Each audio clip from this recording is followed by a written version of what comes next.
Padmapuran shooting হয়েছে 2019-এ। প্যান্ডামিকের পরপর 2021-এ সিনেমাটা রিলিজ হয়। আর ময়ূরাক্ষীর শ্যুট তারপরই পরপরই করি আমরা 2022-তে।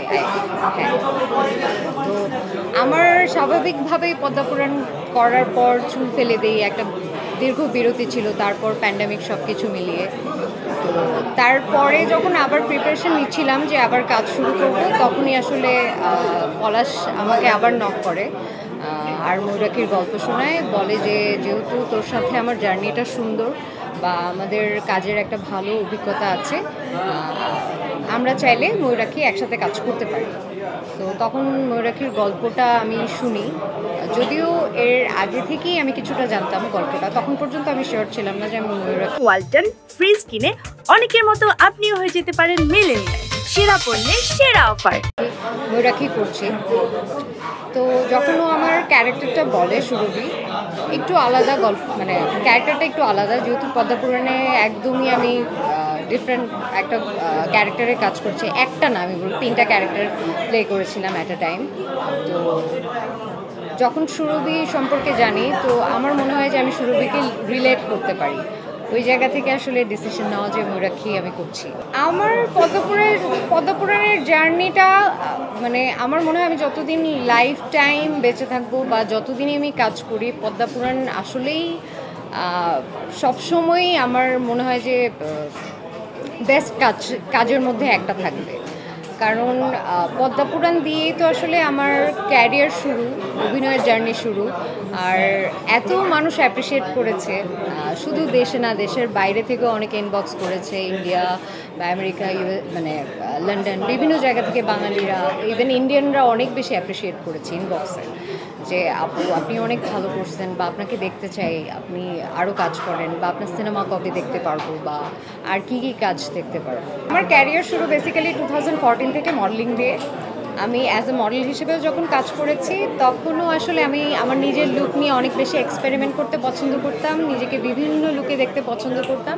ইভেন এখনও আমি যতটুকুই কাজ করেছি বা করছি, সবগুলো ক্যারেক্টারই কোনো না কোনোটার সাথে মানে কোনোভাবেই কানেক্টেড না বা রিলেটেড না, কাছাকাছিও না। আমি চেষ্টা করি নিজের ক্যারেক্টার বা হচ্ছে নিজের লুক এক্সপেরিমেন্ট করতে, আমার প্রতি কাজেই সেটা আলাদা আলাদাভাবে থাকে। ও আরেকটা বিষয়, হ্যাঁ, আমি স্কিপ করেছি, সেটা হচ্ছে গ্ল্যামার কেন আমি চুজ করিনি। তো তখন আসলে পদ্মপুরাণের যখন গল্পটা শুনি, তো আমার মনে হয়েছে যে আসলে এই চ্যালেঞ্জটা আমি নিতেই পারি, যেহেতু আমি আসলে পছন্দই করি। তো সবাই তো গ্ল্যামার কাজ করে বা গ্ল্যামারাসভাবে আমরা দেখি, কেননা একটু ডিফারেন্ট কিছু ট্রাই করি। তো ওই জায়গা থেকেই আসলে পদ্মপুরাণ করা। ময়ূরাক্ষীর ক্যারেক্টার সুরভি খুবই ইনোসেন্ট একটা মেয়ে। টুইস্ট আছে গল্পে, অনেক মানে ছোট ছোট কিছু টুইস্ট আছে, বাট সুন্দর ক্যারেক্টার, মানে আলাদাভাবে, খুব স্বাভাবিকভাবে একটু আলাদাভাবেই দেখতে পারবে। এই ময়ূরাক্ষীতে কাজ করার জন্য আমার আলাদা কোনো প্রিপারেশন ওইভাবেই নিতে হয়নি যে ক্যারেক্টার নিয়ে আলাদা, বাট ডিরেক্টরের সাথে বসেছি, স্টোরি, ক্যারেক্টার বা ডিরেক্টর কীভাবে ভাবছে সেই হিসেবে নিজেকে প্রিপেয়ার করার চেষ্টা করেছি। আর আসলে দর্শক চুল ফেলার কারণে তখন কি আমাকে পজিটিভলি নিবে কি নিবে না, বা কীভাবে দেখবে, বা অনেকে ভাবে না যে চুল ফেলে দিয়েছি, চুল ফেলে দিলেই তো হচ্ছে মানুষজন কি বলে, কে মেয়ে চুল, মানে কোন মেয়ে চুল ফেলেছে বা কেন ফেলেছে, থাকে না যে একটা ভাইরাল হওয়ার ব্যাপার। আসলে আমি কোনো ইন্টেনশন নিয়ে তখন আসলে এত কিছু ভাবিনি, বরঞ্চ চুল ফেলে দেওয়ার কারণে আমার ভালো সময় নিতে হয়েছে, থাকে না, দীর্ঘ বিরতিতে আমি চলে গিয়েছি।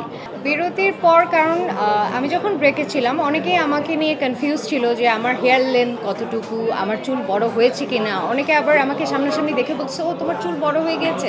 তো দেখা যায় যে অনেকের সাথে মানে এই একটা ব্যাপার ছিল, বা অনেকেই কাস্টিং করার ক্ষেত্রে পরে যখন ব্যাক করি, কাজ করা শুরু করি, তখন হয়তো মানুষজন আস্তে আস্তে জানা শুরু করেছে। পলাশের সাথে যেহেতু আমার ওই ধরনের যোগাযোগ ছিল, ও জানতো আমার চুল বড় হয়েছে, তো ওর সাথেই আসলে কাজ করা শুরু হয়।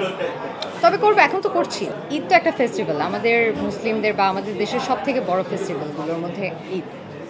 তো ঈদের সিনেমা আসছে, স্বাভাবিকভাবেই আমি অনেক বেশি এক্সাইটেড। আমার প্রথম সিনেমা, মানে প্রথম কোনো সিনেমা যেটা হচ্ছে ঈদে রিলিজ পাচ্ছে, তো আমি অনেক বেশি এক্সাইটেড। ময়ূরাক্ষী আসলেই ডিফারেন্ট জনরার গল্প, একটু আলাদা গল্প।